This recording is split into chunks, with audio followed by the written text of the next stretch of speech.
Welcome to another episode of Spilling Ink, the talk show that takes you behind the book to meet the authors and professionals in the indie publishing industry. I unfortunately don't have my co-host here today. Both Jason and David were unavailable, so hopefully next week we'll bring somebody back. But I do have two wonderful authors to introduce you to, and they're also a co-writing team who just released the book Nightmare Rise. So let's go ahead and jump right in and introduce them. Mirren, would you like to go first? I'm from Australia. Had a lot to say until the recording started. Yeah, always the way around. Yeah, okay. I'm not big on talking about myself. I have two children and a backlog of books, which Erin will back up because some of those are with her as well. I released my first book. I got right here last October. Unfortunately, the publisher closed, so this is being re-released on Friday with Burning Willow. Good for them. And yeah. And I'm thinking, and I actually don't have my second book here because I haven't got a hard copy of it, which is a historical fiction. Mostly I write fantasy, but I've got that one historical in there because I couldn't resist the story. I'm just a sucker for a good story. There you go. Yeah, right. Whatever the muse decides to tell you, right? Basically, yeah. Okay. And Erin, how about you? Tell us a little bit about yourself. All right. Well, the back cover of all my books says I'm a Scorpio born in the year of the rat. So technically, I guess that makes me 32. I single mom it. I got a almost 12-year-old son. He's autistic. I keep a full-time job. And in between that, I managed to write a little bit, the vast majority of which is with Mirren. We met on a play by email RPG game for Dragon Riders of Pern. And that was about, I guess, 3 or 4 years ago. And we've kept at it ever since. Like, even with what the first game we were together with, like, that died real quick. And then she sucked me into another game that's still kind of sort of going. I don't have nearly as many books under my belt as Mirren does. Nightmare's Rise is my first full-length novel. But before that, I've done, what have I done? Like a Girl for a Plan. And what was the other one? Tied in Pink for a breast cancer charity. So I've done a couple short stories for that. And yeah, that's about it. What is it like to co-author a book being so far apart from each other? Mirren, you said you are in Australia. Erin, where are you at? I'm in the middle of the Pacific Ocean in Hawaii. Okay, that's a pretty good distance. So we're in the same ocean at least, right? Well, you're a lot closer than I am. I'm over here in Nevada. So as far as the co-authoring relationship goes, how do you guys go about working through story ideas and communicating? Up until recently, everything's been by email, right? It's basically just send me a start, and then I'll write the response, and then you write the other bit. And then I'll throw you a twist and you'll go, oh shit, and then write something and go, and that's basically what we did. There wasn't a whole lot of going on, really. It was just... So it's kind of like a choose your own adventure. You know, you get to a certain point in the story and then the next person gets to take over and go whatever direction they feel like going with it. Yes. Absolutely. Basically, yeah. That's kind of cool. It makes it exciting because you really never know what to expect at that point. You could be throwing a really huge curveball on the next email you get. I'll sure try. Now, that being said, the two models of writing, there's the pantser versus the plotter. I'm going to say you guys are pantsers. Oh, yeah. Oh, yeah. I don't know how to outline a plot. I don't understand how that works. Yeah, we tried, but it failed miserably. You know, oftentimes you find out your characters want to go one direction and you just kind of have to run with it. So I'm exactly the same way. I might have an outline when I write something, you know, more of a to-do list rather than an outline. I want my characters to do X, Y, and Z. And by the time I write the story, they might have skipped a few things. Yeah, the only one I could do an outline for was the historical fiction, and you kind of have to because you've got to keep all the historical events in place or someone's going to review a new one. Yeah, I can imagine historical would have to be a little bit more difficult to write than just traditional fantasy. Yeah, I had a corkboard with all the events written on it and all the timeline and all the dates and all the everything. So yeah, it's kind of easier in some way because you don't really have to brain. You just what's the next thing on there? This is So tell me a little bit about this story. Give me a quick summary of what your new book is about. It started off, actually, it's interesting going back to the writing together. It started off that I was writing for the girl and she was writing for the guy. So we sort of pick a character and then we write solely for them, well, until the editing process comes around. But and it just was not working. And I said, well, let's switch. Let's swap. You can play the woman and I'll play the yeah. So we started off with an Australian tourist and a Hawaiian tour guide, because obviously she knows the area. I didn't have the foggiest idea where we were going with it. I kind of felt like you knew what was going on, Erin. You're right now, not at all. Okay, so they meet in a bar, as you do, and she takes him on a ride into her wild and crazy driving in her ratty, crappy old rusty Jeep that periodically almost runs over chickens and dogs and cats and runs into school and people. bit of a recurring theme throughout the whole series is the Jeep almost runs into just about anything you can imagine. You can have a character flaw. That's a good one. And strangely enough, the Jeep turns up in just about all the rest of our writing. Yes. Somewhere. And so here's a real quick behind the scenes about that. So the white Jeep actually belongs to one of my ex-boyfriends. So that's Ellis. If you read the the acknowledgments at the start of the book, I talk, what did I say? I think I wrote, I miss riding in the Jeep with you. I don't miss your driving. And he would drive like a maniac, and I hated being in the car with him. And he still has that Jeep. Like it's like 30 years old almost, and it's still riding around this island somewhere, almost running over chickens. So that's why I had to include that in the story. Thanks for the white Jeep. I miss riding in it with you, but I don't miss your drive. Thank you. Yes. So like at the very, very beginning, I think we were both talking about where writing was going, the different trends that were popular at that time. Twilight was out and a huge success. 50 Shades of Grey was coming out. Yeah. So we were talking about like what are people willing to do to get their books read? I think we said, well, we can do that too, can't we? And we can do it on our own terms, and it'll be awesome. You might be better to describe the vampires we actually do have than me.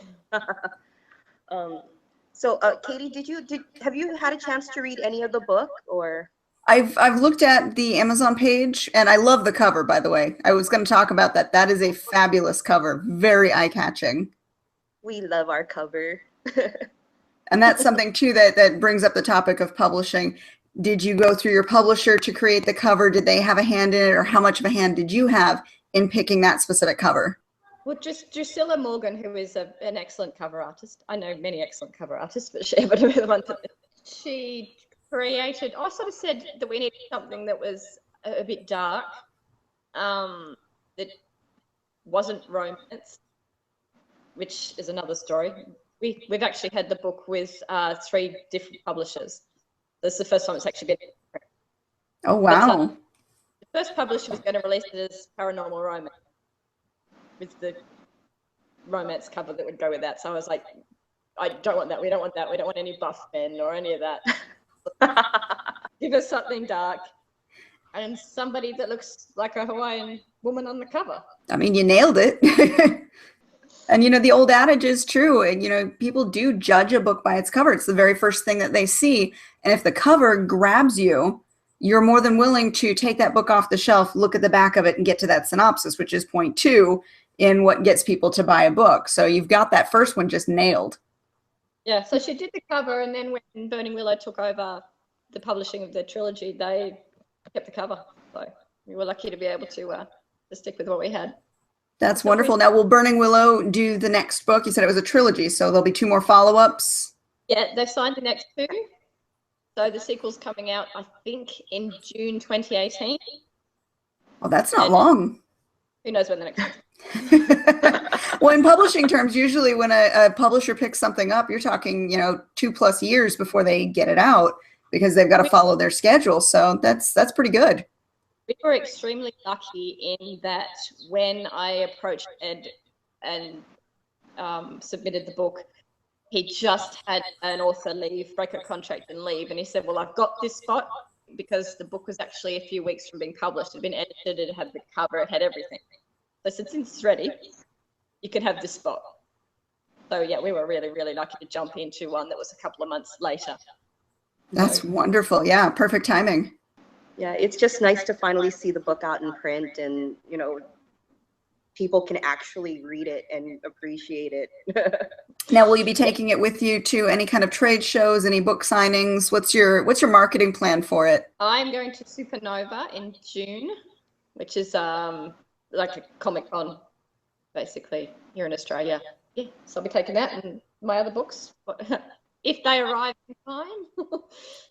Yes, I know how that is. Working with CreateSpace, most likely, right? Something like that, yeah. Oh, I've had so many issues with CreateSpace lately. Yeah.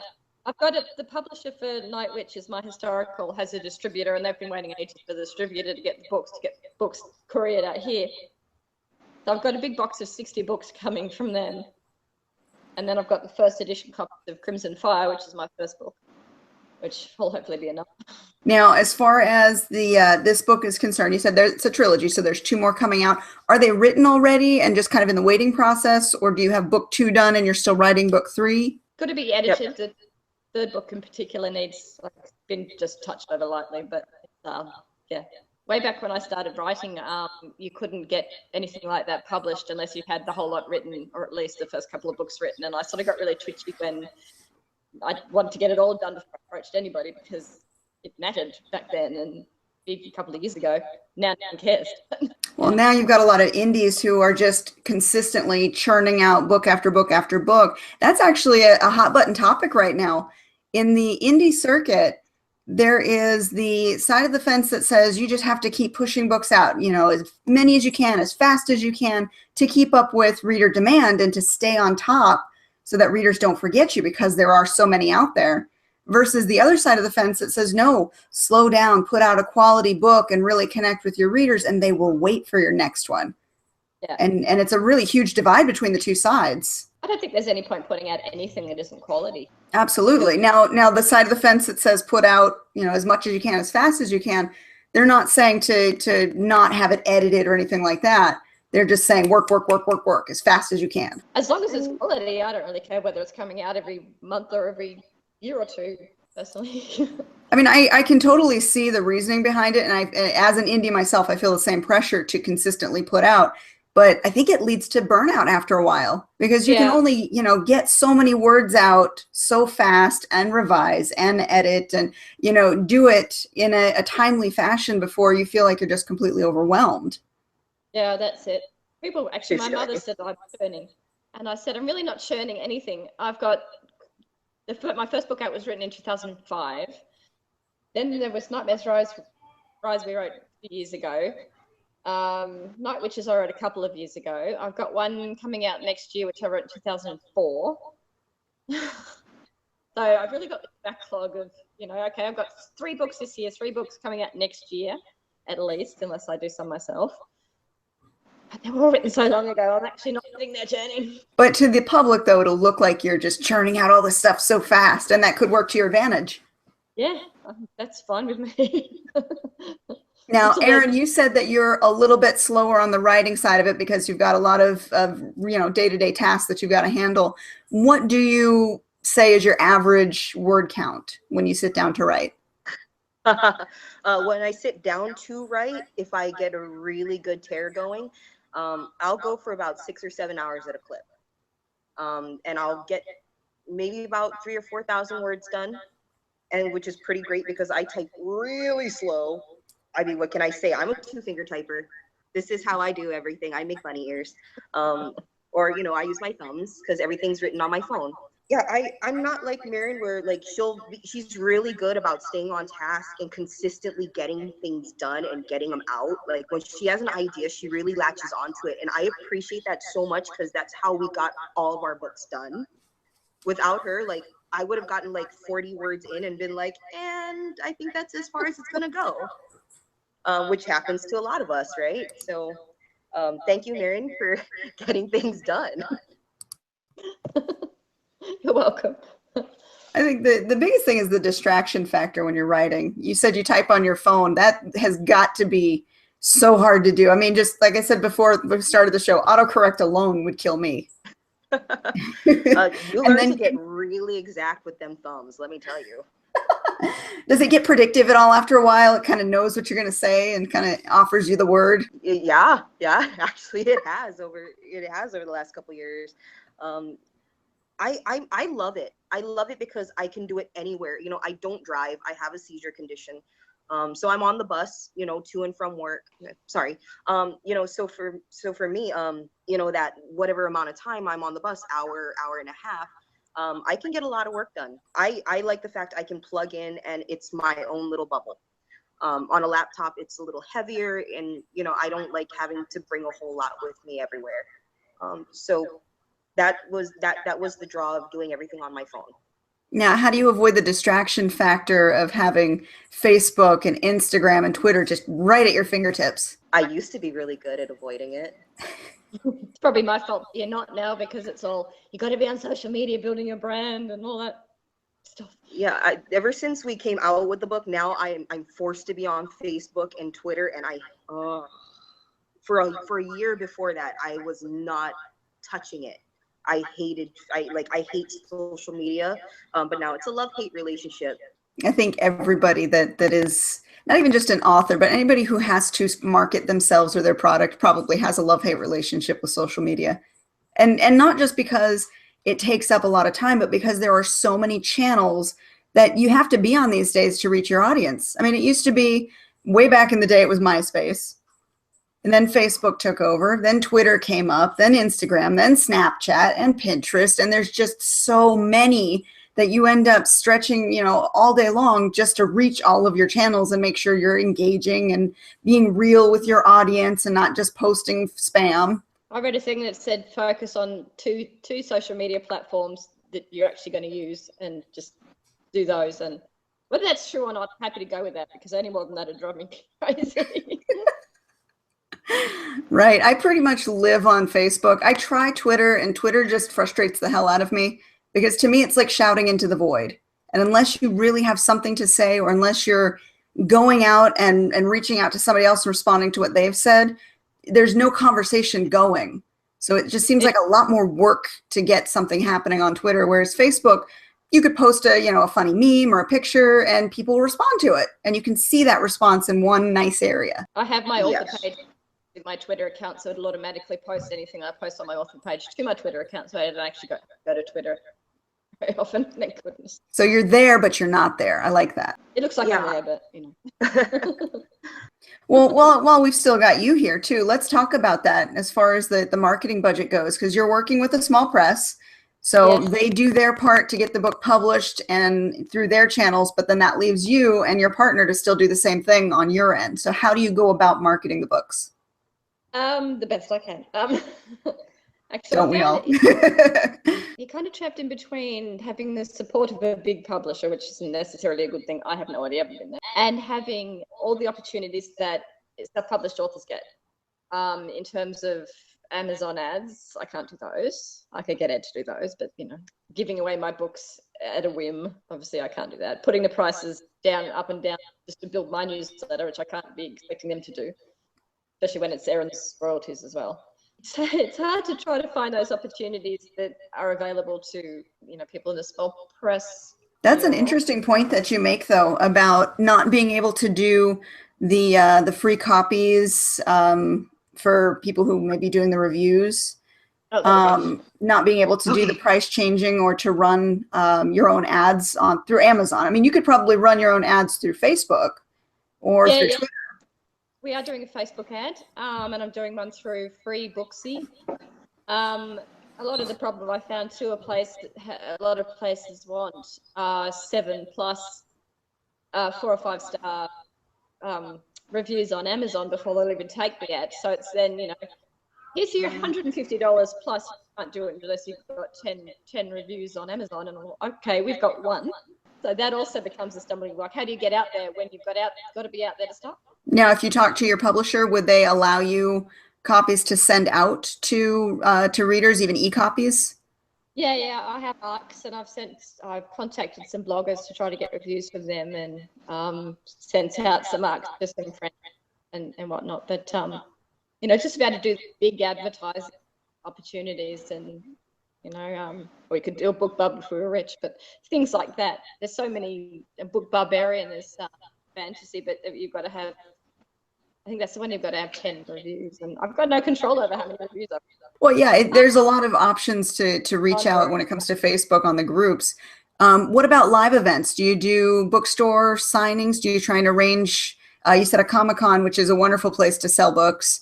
Any other live events that you try and go to in your area? Sadly, just after my first book was released, but before I actually managed to get all the copies, our bookshop in our town closed. We only have a Barnes and Noble here. That's it. No, we don't even have that. So that makes it kind of rough to reach out, at least to the face-to-face market. So you're kind of left with, all right, how do we reach out on the internet to see new people? So do you do newsletters? Yep, I have a newsletter which has all of about 25 subscribers. That's hard to build up. And you see a lot of these newsletter services too that come out and they say, we'll help you build your newsletter list. And I don't know about you, but I've tried a few. And what ends up happening is a lot of people sign up for the freebie. For whatever the freebie or whatever the offer is, they sign up. And then the very next time you send out a newsletter that's your actual, you know, here's my upcoming news, blah, blah, blah, then you get a lot of unsubscribes or they mark you as spam. Yeah. So a lot of those subscribers that you built up with this service end up being ones that they just wanted something free. They didn't really want to pay attention. And now that they've gotten what they've gotten, they're done. Yeah, well, that's a lot of, I've seen a few of those that are going back to the, if you put your book down to 99 cents, or if you have your book down for free, you can join up.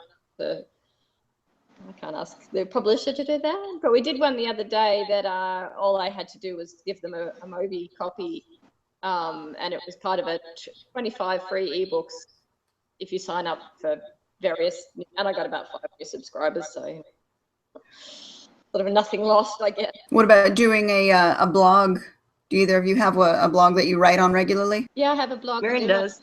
On them. Some book reviews here and there, and I'm trying to think what to do for an article, but I just feel like, what does anyone want to know about me that, you know, that actually want to read? Yeah, it's hard to figure out what works and what doesn't. And again, everybody's doing all of the same things in the indie market. So sometimes it's hard, even if you've got some good stuff to share, to kind of be seen because there's so much else flooding in front of them. Now, we were talking, Erin, I think before you left, about being distraction free. And you said that Twitter was your favorite social media? Absolutely. I love the audience I attract there. A lot of people who are, you know, who do a lot of advocacy for, you know, gender rights, you know, for Asian American rights. A lot of those people started following me recently, and you know, that's how I'm, you know, that's exactly the audience I want to attract to this book in particular. You know, because it does feature an Asian American as one of the main characters. Okay. Now, how do you go about just the day-to-day talking to people on Twitter? How do you engage with them? Because that's, like I said, for me, it's like, you know, shouting into the void. That's kind of the awesome thing about it. I mean, I think that's how number 45, our 45th president, kind of does everything, right? He just kind of shouts into the void and things bounce back at him.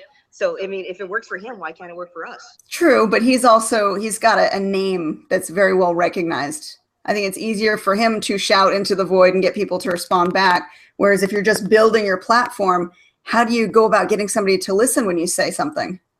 Well, I mean, you got to know your hashtags. You have to check what's trending that day and see what you can say about that. I found that helps me a lot. I'll pick up, you know, 10 followers maybe if I use whatever, like one of the top 5 hashtags of the day. If I keep up with current events, that helps a lot. Recently, I mean, all I've been doing is retweeting about the book. So that, I mean, it's not as fun as coming up with my own stuff, but you know, that's where my focus is right now. But in general, I love Twitter. I love the, you know, the advocates I get to meet and stuff. They're really great people. So I'd rather be there than Facebook, just because it's a more compact, I guess, form of social media. Okay. I've always kind of likened Twitter to being the extrovert social media, whereas Facebook is more of the introvert social media. You actually have to get out there and really reach out, like you said, use the hashtags of the day, whatever's trending, to start up a conversation. You have to be really aware of what's going on also to stay relevant and to stay part of the conversation. Because if you do that, then you're going to pick up followers left and right. But if you're just kind of talking about, you know, what I ate for dinner last night, no one's going to be into that. So if I'm going to say anything, you know, it's either going to be about the book, or I'm going to comment about things that are happening that are relevant to my whatever, to the people who are subscribed to me. Now, do you feel as an author, specifically building your platform, that you have to censor yourself sometimes going into Twitter, because politics is a very hot button issue right now, and it can get people to follow you, it can get people to unfollow you depending on what you say? Do you ever feel like you have to watch what you use as far as going into the hashtags of the day? All the time. You cannot escape it. You got to expect some kind of backlash. I've been really lucky because I stick to really soft subjects for the most part. But, you know, once in a while, you're going to come across them trolls and they've got to attack. So you just got to be prepared for that. You got to have a thick skin. That's some really good advice. And I think our viewers out there can appreciate that, especially, you know, me, I don't know Twitter. I, you know, go there and I kind of get lost, and I don't post because I don't really understand the platform and how to engage as well. So I think that's great advice for our viewers, and thank you for sharing that. Now, as far as the other platforms go, we've got Instagram, which seems to be really popular, but it's all just picture based. What's the other one? Snapchat. Do you guys use that one at all? My daughter, of all people, my 13-year-old daughter, she has been trying to get me on Snapchat. And it's cute with the whole photo filters thing, but I don't know beyond that how to use that social media outlet to make a platform for my books. Erin might have alluded to the fact earlier that I have an obsessive personality. So I stay the hell off new toys like that, because I'd be just doing that instead of writing. My daughter will constantly take funny pictures, you know, using the Snapchat filters, and she'll post them to her. So I'm sure I'm all over Snapchat in some kind of random mess of hilarity, but I don't really understand the platform myself, so I don't ever log in and play with it. Yeah, I mean, I figure Snapchat is great to hit like the millennial market. A lot of people under 30 are into it, but you have to have something that is going to be relevant to that audience, you know? And I mean, Mirren and I, we're both over 30, kind of, sort of. So, and we a both have bit. kids and stuff, so. Well, I think too, your subject matter as well. I think maybe Snapchat might be more for the young adult market. Absolutely. Which would be great, I guess, kind of for this, maybe for the audience for this book. I mean, I wouldn't do it. I have nothing. Well, I mean, I guess I could use Snapchat because, you know, the book is set here. I've got all the scenes in my backyard pretty much. They're all, you know, within a 2-hour bus ride for me, 45 minutes in a car, whatever. You know, so I mean, I could, but, you know, that's something I think I kind of wanted to discuss, like with the book. Like, people might get weirded out by how I describe distances and where things are located. If you know where these things are, because 90% of these locations are for real. You know, so people would be like, where, like, why did you put it here? Why, you know, why are you describing distance like this? I don't want people to know where these things are. They're my secret places. So you guys are just lucky that I'm sharing them with you. The strip club, yeah. My mom used to take us to a strip club, and we would eat dinner there. Yeah. Wow, now that sounds like an amazing story. Oh, you left to read the book. Was that in book 1 or 2? I can't even remember anymore. I think it's book 2. Yeah. That was book 2. And you have to wait until next year to read it. So. And there are vampires, sort of. Yeah, I mean, that's another thing we you know, we haven't had a real chance to discuss. A lot of the monsters, you know, there are several different monsters in this one. We don't just deal with we don't just deal with cool vampires. who, by the way, are a for real part of Filipino folklore and culture. You know, we all deal with stuff, you know, based on Hawaiian folklore and Japanese folklore. That's all the stuff I grew up with. You know, I'm from Waipahu, which is on the, I guess, on like the southwest side of the island. You know, and my family, we come from the plantations, from the sugar plantations. So that was the culture we were surrounded with, and I just wanted to give that back to people. So that's how we got the monsters in there. So yeah, you're welcome. I love it. I can't wait to read it because I'm all about paranormal. I love that. You give me, you know, your vampires, werewolves, witches, all the different types of shifters. I mean, you've got me sold right there. They're definitely not like any vampires I've read about. See, now that's a good thing. Vampires, I've always said vampires are kind of the chameleon of the monster group. They can be pretty much anything, you know, from your Bram Stoker's Dracula to your Anne Rice style Dracula or vampires to, you know, the Twilight sparkly vampires. I mean, there's a little bit of the sameness in them. They all have certain key elements, but then they change, you know, what they can do, how they act. You know, are they more monster? Are they more human? And each author's take on that's always fun. Much more monster in this case. So take everything you knew about vampires and throw it out the window. I love it. See, now there's your sales pitch right there. Because they're what is it? Their legs. They leave their legs behind, and if they don't get back in time for sunrise or something, I can't even remember. Erin. Yeah. So let me tell you a little bit about the folklore there. Try to be spoiler free. So Mananagal is a Filipino vampire, and it looks like a beautiful woman during the day, but at night its body will split in half, so its legs will stand in one place and its upper torso will fly away. And then if you have cracks in your house, it'll snake out a really long tongue through the crack, and it will suck out your kidneys and your intestines and stuff through your butthole. Sounds pretty awesome, right? I like it. That is definitely different. I don't think they were beautiful though. They were greasy haired and pretty revolting. I mean, it depends on who you ask, though. You know, like there's so many different versions of the story, but that's the one I grew up with. Well, those were pretty gross. And how do you protect your house then, other than sealing up the cracks? I think the Eastern, like the Eastern Europeans, you put salt in front of it. Salt, okay. Yes, salt is a big deal. Salt, salt shows up in a lot of different cultures as a protectant, a purifier. I mean, it's got a lot of uses. You see salt come up in a lot of things. Yes. You don't see Aquanet too much, though. Spoiler alert. I'm going to have to go read this. You guys have definitely got me interested. Now, what other monsters are you dealing with in this book? Let's see here. What did we throw in there? Kappa?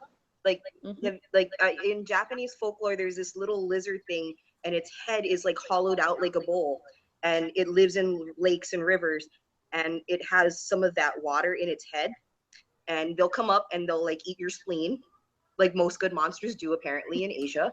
But if you manage to get all the water out of the top of its head, it becomes your servant or it dies.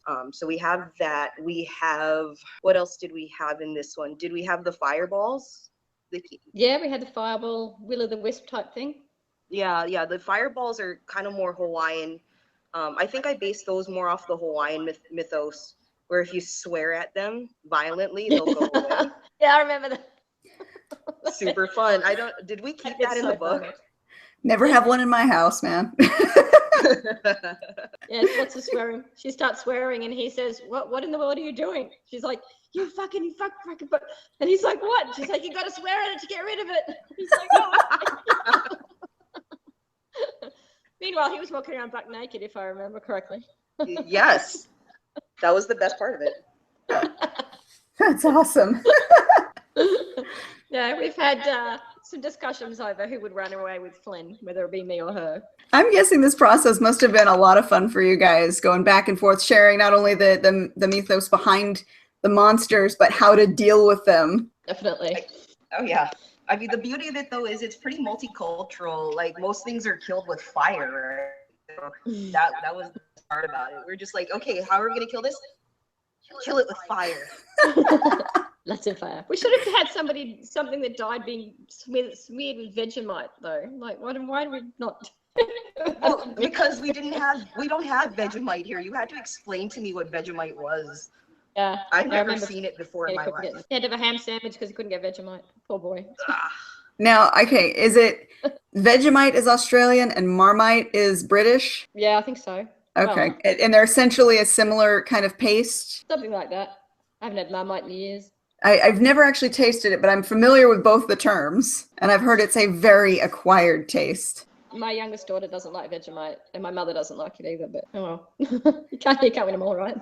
Well, I mean, it tastes kind of like beer, right? Like it's beer. Well, not drinking beer. Because if it was, everybody would be eating it.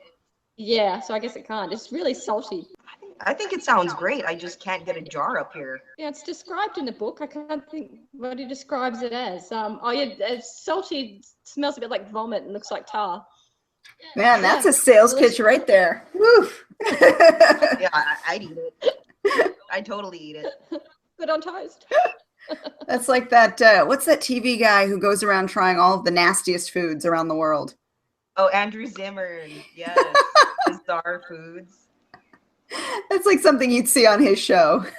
That's like that episode of Survivor. It probably was at least once. Ugh. Now, it'd be worth trying because there are a lot of people who like it. So it'd be worth trying just to say you've tried it. If you ever have Vegemite, don't let it put it on stick. You're not supposed to eat it on a knife or a spoon. You're supposed to eat it on toast. Or bread. So I can't just dig my finger into it peanut butter? That sucks. If you do, go and make sure that you take a video of your reaction to it. Oh, there we go. Snapchat. Boom. That's how we get on there. Well, everybody's doing, what is it? Facebook is doing the live video feeds now. They make it easy to do from anywhere. So a lot of people are going to that. They're making live videos of just whatever. Just do this, and that'll be your Vegemite response. Save yourself having it. We'll have to start doing author challenges now. Yes.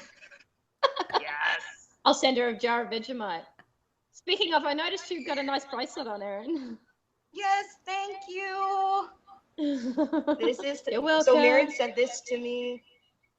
This as like kind of a really cool gift for getting my first full-length book published with her. So thank you. I love you.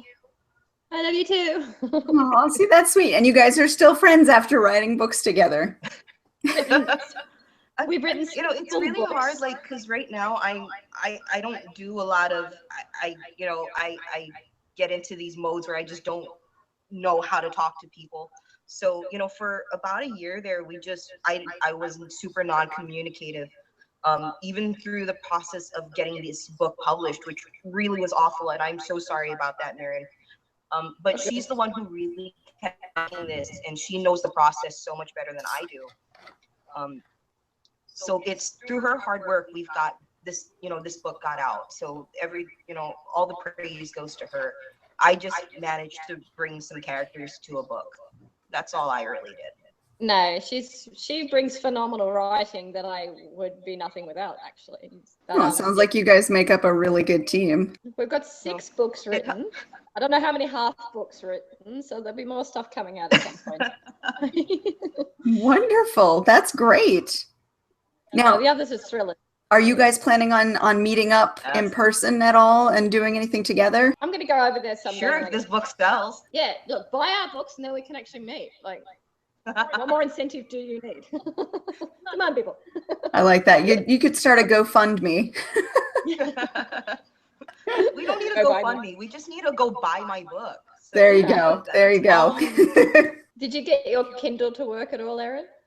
I got nothing. I don't know. My laptop is really lame. Like, I only use it for writing, and so Google Hangouts isn't working on it. Kindle's not working. I don't know. Sounds like you got a crappy laptop like mine. Yeah. You know what? People buy the book so I can get a new laptop so things can work. Yeah.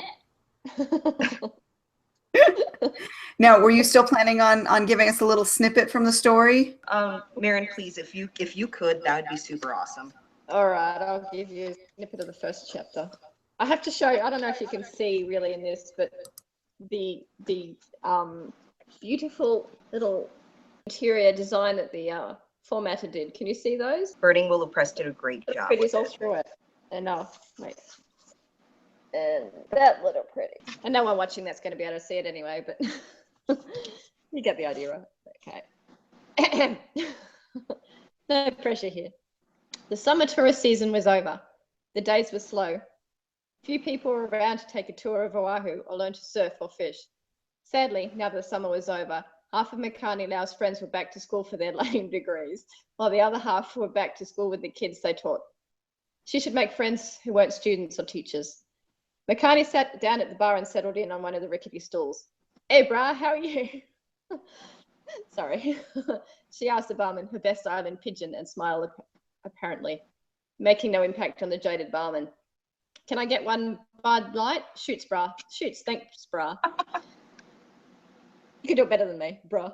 She took the down a quarter of it. To her left, she spotted a barfly staring into his beer. He obviously didn't need another drink or distraction. To her right, there was a younger guy, around her age, an umbrella drink and technology in a bar. As his long fingers scrolled down the screen, his fancy tablet appeared to have photographs of half the beaches on the island. Many seemed to have been taken at sunrise or sunset, or featured bright light and palm trees. All the best cliches. Tourists, she thought to herself, but a cute tourist. She might be able to get a job or a date.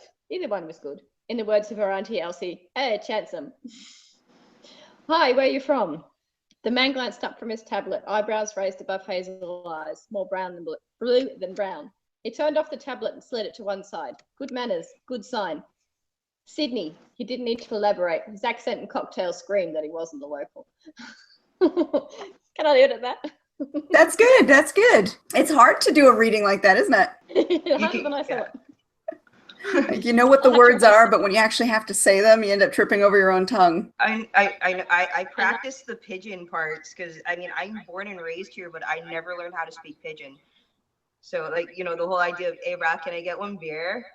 Just doesn't roll off the tongue very well. I don't get how local people can say that, and it just sounds so awesome. It's hard for me to not put on an accent too, which is kind of, I'd need to not do that maybe. Yeah, but see, you've already got that naturally beautiful Australian accent. People will listen just because you're speaking. That's what I keep telling her. Yeah, I hear that, but I'm like, no, it sounds awful. But anyway. Oh, no, not at all. Not at all. That's actually one of my favorite accents. I've got a friend. He's also an author and a cover artist. And he's from Australia. And we had him on the show. Actually, he came to visit us here in Vegas, me and my family. And we got him on the show. And just listening to him speak was just, he could talk all day.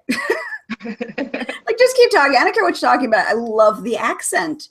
And we've had multiple conversations about how much the accent sounds appealing to Americans and how much the American accent actually sounds appealing to people from other countries. And we don't think we have one. Yeah, I find it really hard not to read stuff that Ed's written in his accent. Because I've spoken to him this week. Yeah, you're different. Gonna say, fuck, and then you're gonna do. And now I'm sounding more like Mickey out. Right. The different parts of the country have very distinct accents too. But it's interesting to what sounds good to some people. It's true. I mean, local pigeon doesn't sound very pretty to anybody's ears. But it's very distinctive though, right?